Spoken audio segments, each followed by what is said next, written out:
everybody that's out there. My name is Ms. Dana, and today I am going to interview a young woman by the name of Ms. Reddick.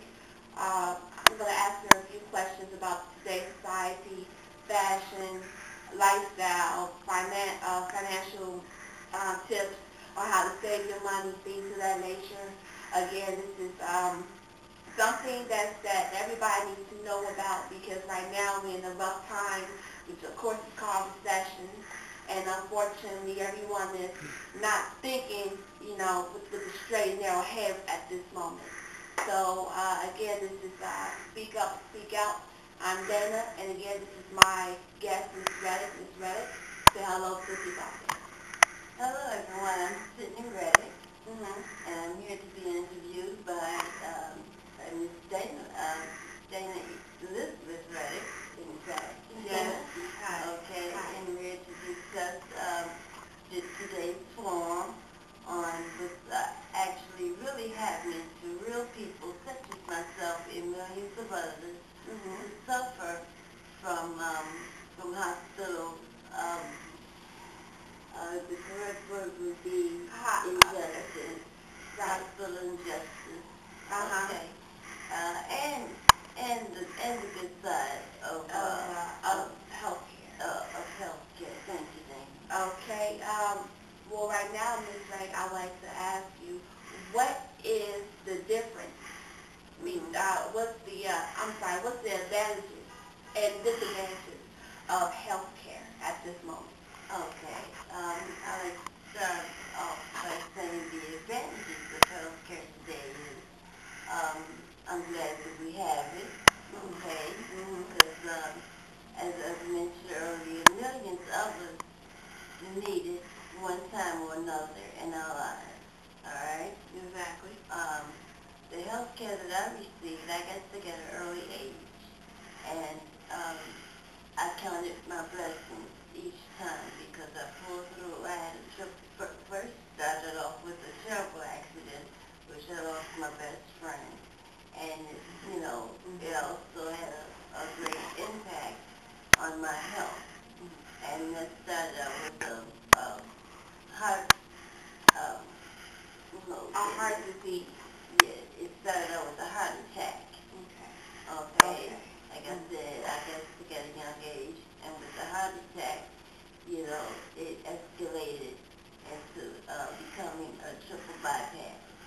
And without that, and the team that I had, as I like to mention, and to thank the team that I had, the Strokers, which took my life literally in their hands. They were very professional, more than courteous, and the human side of it was really what pulled me through. Because they showed a lot of interest in me surviving and living with this disease. They were very straightforward. They told me everything that I was going to go through, because when it first happened, I was in denial. Right. In total denial of it. And that happens to a lot of people, because everybody always asks, why me? Yes. Well, why not you?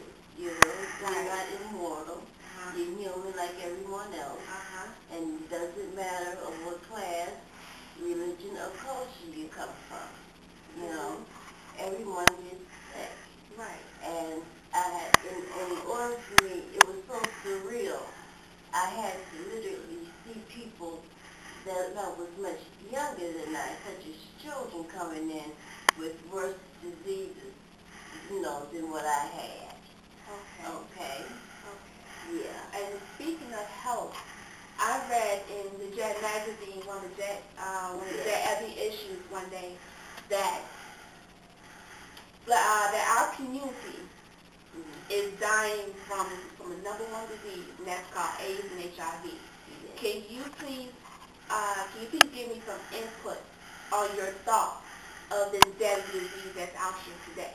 Okay. One of the deadliest in African American culture, community, yes, is AIDS. and Okay. HIV.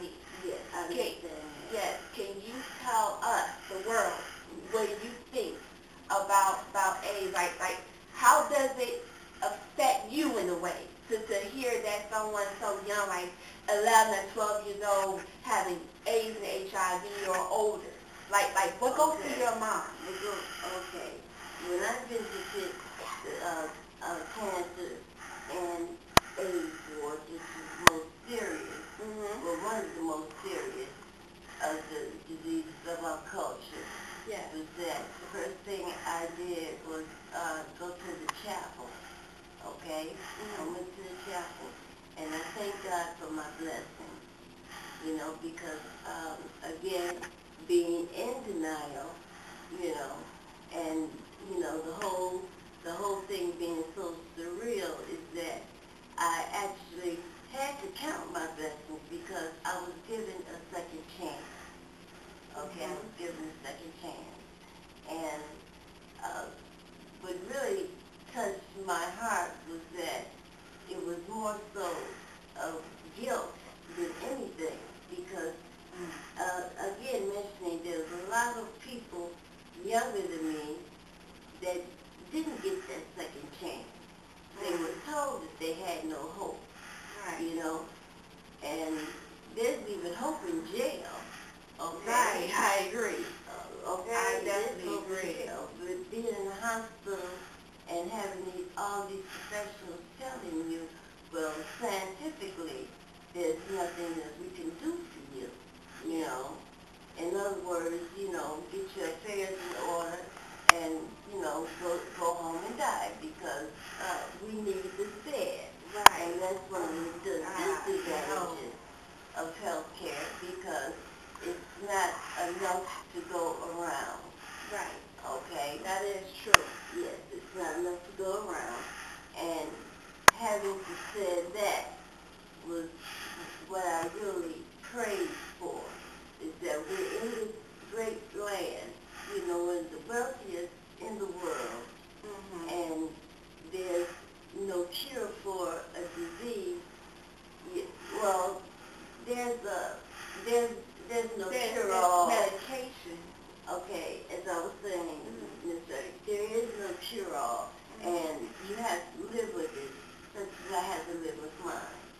And it seems that the cure is worse than the disease, such as cancer. Right. Everything that you have to go through, you're sicker, coming out than what you were when you went in. And the same happened in my case. Yeah. Okay? Yeah. But by being the religious woman that I am, starting from a child and believing in my God, that's, I had to leave it in His hands because it's all in His hands. Right. Exactly. And my personal belief. Okay. And again, as I was in the chapel, it took me, I never prayed so long and so hard in my life, not just for my health or what it would, do to my family, because that's the first thing I prayed for, is to help my family get through this. Yeah. See? Yeah. And all I could do was think of them being alone. My child coming up as an orphan, although she has other family members, but she wouldn't have her mother. Right. And this is all that I could think about. And that's where the guilt came in, because I did honestly ask the question, Lord, why me? And He, inadvertently, and He answered me, why not you? You are no better than any other human being that's here, Right. seeking for help. At least